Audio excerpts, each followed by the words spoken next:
চিড়ি, এটা খুব মজার।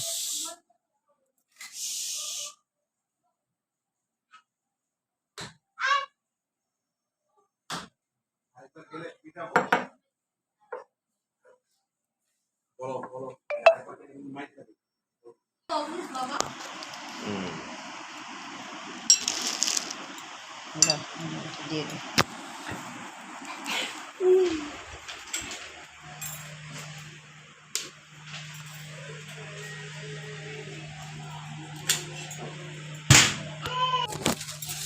এই যে এটা ক্লিন করে নিচ্ছি স্যান্ডউইচ মেকারটা, জয়েন করে দিলাম। আর এই যে স্যান্ডউইচটা এইভাবে করছি। সরি, হালকা গাজর আর মেয়োনিজ সস মিলানো, গোলমরিচের গুঁড়ো। বিসমিল্লাহ। ব্রেডগুলো এত বড় বড়, বেকারি ব্রেড, এই জন্য এগুলো এত বড় ব্রেডগুলো হয়ই না স্যান্ডউইচ মেকারে। এই